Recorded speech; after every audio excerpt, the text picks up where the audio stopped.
There's a moment in almost every sophisticated crime when someone, somewhere, looks at what they've built and thinks, this is untouchable. Not because they're reckless, not because they're arrogant in the obvious way, but because the system they've constructed is genuinely, architecturally elegant. Every pressure point reinforced, every variable accounted for, every exit mapped before the entrance was even used. And for Marcus Heller, that moment came on a Tuesday afternoon in the spring of 2019, standing in the parking garage of a glass tower in downtown Chicago, watching 3 separate bank transfer confirmations light up his phone within 4 minutes of each other. $47 million, moved legally, documented correctly, untraceable by design. He probably smiled. He had every reason to. What he didn't know, couldn't have known, or so he told himself later, was that 63 floors above him, in a corner office he'd never set foot in, an analyst named Patricia Cho had noticed something. Not a crime, not a fraud, not even a discrepancy technically, just a pattern. A rhythm that felt slightly off, the way a song sounds wrong when someone's playing it just a few BPM too fast. She'd been staring at it for 11 minutes.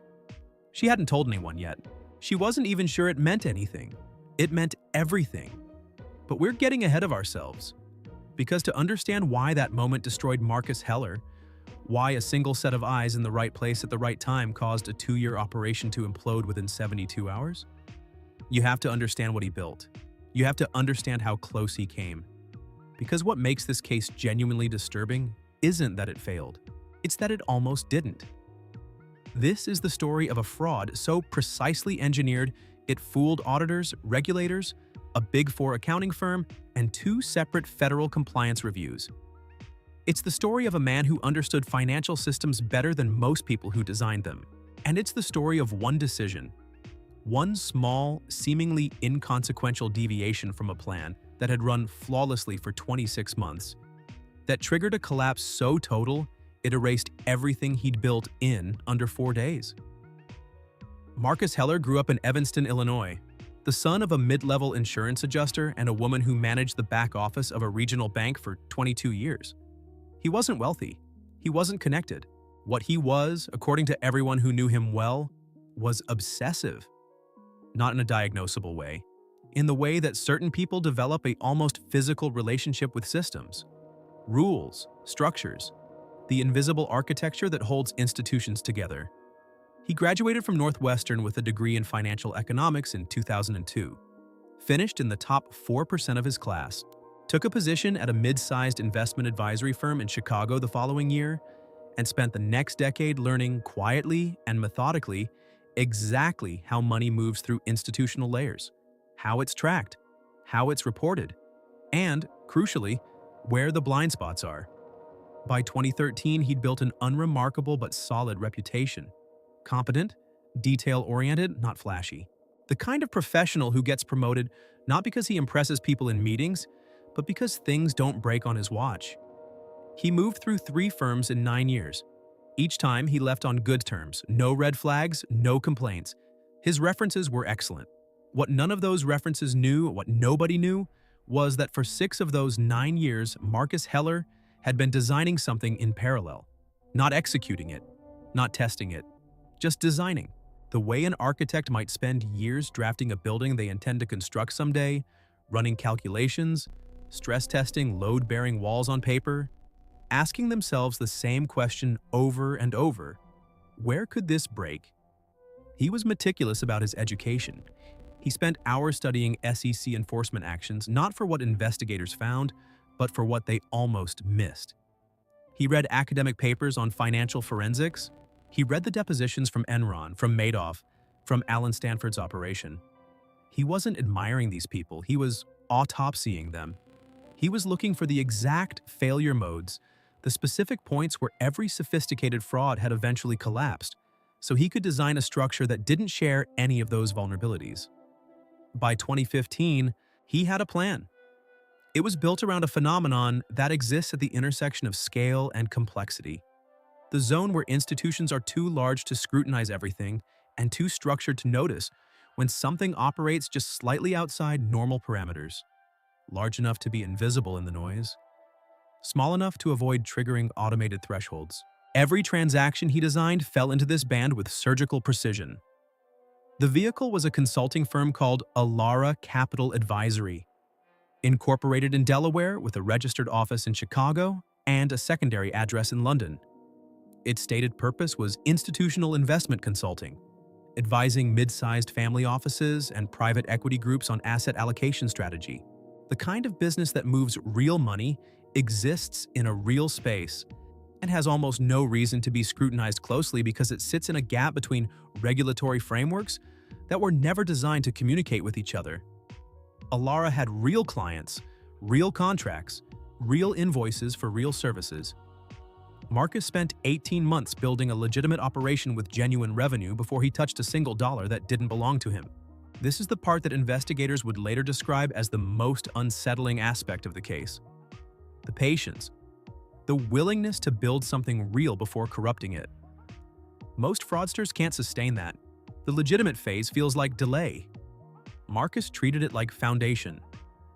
The scheme itself was elegant in the way that only deeply boring things can be elegant. It exploited a structural gap between two separate reporting systems. One used by the brokerages that custody client assets, one used by the clearing firms that process transactions. Both systems generated reports. Both systems fed into compliance review pipelines. Neither system was designed to cross-reference the other in real time. The gap between them, typically 48 to 72 hours, was where Marcus operated. He would initiate legitimate-looking transactions in the brokerage system, transactions that, on paper, represented standard asset rebalancing for Elara's clients. The funds would move. The clearing firm would process them. But before the reconciliation window closed, a secondary instruction, embedded in the transaction chain through a layer of what appeared to be standard fee netting arrangements, would redirect a portion of the settlement funds to one of 4 accounts that Marcus controlled through a series of shell entities registered in Delaware, Wyoming, and the Cayman Islands. The amounts were calibrated, never more than 0.3% of any single transaction, never triggering a round number pattern. The timing varied on a pseudo-random cycle that Marcus had designed to mimic normal operational variance.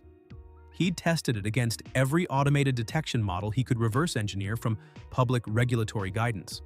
It passed everyone. For 26 months, it worked perfectly. Not approximately perfectly, perfectly. No alerts, no flags, no suspicious activity reports. The money moved on schedule, pooled through the shell structure, and emerged clean on the other side through a combination of legitimate business revenue commingled with the extracted funds, making the final output indistinguishable from lawful income. By early 2019, Marcus had moved approximately $43 million. He was planning to run the operation for another 8 to 12 months before executing a clean exit, dissolving Elara through a planned strategic pivot, allowing the regulatory paperwork to process normally, and retiring to a life that would have attracted absolutely no attention because nothing about it would have been ostentatious.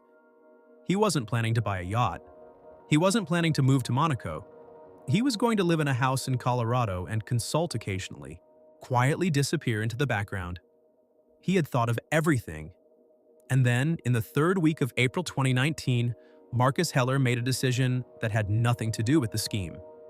A decision so peripheral, so apparently unrelated to the fraud itself, that it didn't register as a risk in any calculation he'd ever run. He hired a new settlement operations analyst. Her name was Patricia Cho. This is where the story changes. Patricia Cho was 29 years old. She had a master's degree in computational finance from the University of Michigan. She had worked for 2 years at a Chicago-based prime brokerage before Marcus recruited her, and her specific expertise was in something unglamorous and technical: settlement exception management. She was, in plain terms, extremely good at noticing when transaction flows deviated from expected behavior. Not in a broad, intuitive way, in a granular, pattern recognition way. She'd spent 2 years doing nothing but stare at transaction data and identify anomalies. Marcus hired her because she was excellent at her job. He needed someone capable to manage the operational side of Elara's legitimate business while he managed the firm's strategic relationships. He wasn't concerned about her scrutinizing the fraud layer because the fraud layer was, by design, invisible. It didn't appear in any report she would ever access. It existed in the gap between systems, and Patricia had no visibility into that gap. What Marcus miscalculated was this. Patricia didn't need to see the fraud layer to notice that something was wrong. She noticed the rhythm. That's the only way to describe it. In her first 3 weeks at Elara, working through the firm's historical transaction records as part of her onboarding, she noticed that certain settlement batches, specifically the batches processed through one of Elara's primary custody relationships, resolved in a pattern that was, on its face, completely normal.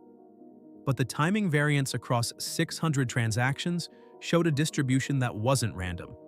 It was too regular in its irregularity. It wasn't the distribution of natural operational variation. It was the distribution of something that had been designed to look like natural variation, but had been generated algorithmically. She didn't know that's what it was. She had no framework for that conclusion yet. She just knew that the shape of the data bothered her. She flagged it internally in her own notes. She didn't escalate it. She didn't confront Marcus. She simply kept watching. Marcus didn't know she'd noticed. He had no reason to think she would. His entire model was predicated on the assumption that nobody looking at Elara's operational data would ever see the fraud layer, because the fraud layer wasn't there to be seen from the inside. He was right about that. Patricia hadn't seen the fraud. She'd seen the shadow of it. And here is the moment. Here is the exact irreversible point of no return, where the error entered. Not a catastrophic error, not an obvious error. A small, human, entirely understandable error that Marcus Heller made on April 23, 2019. He was under time pressure. A significant client relationship had generated an unexpected set of transactions that needed to be processed before the end of the settlement window. The timing was compressed. To keep the scheme running on its normal cycle, Marcus needed to execute the secondary instruction, the redirect, sooner than the algorithm had scheduled it. He adjusted the timing manually, just this once, just by about 14 hours. He knew it was a deviation. He rationalized it as a minor one. The amount was within normal parameters, the accounts were the same. The technical structure of the instruction was identical, the only difference was the timing. 14 hours earlier than the model called for. In 2 years of operation, the model had never varied by more than 45 minutes. Patricia Cho noticed the deviation within 6 hours. She still didn't know what she was looking at.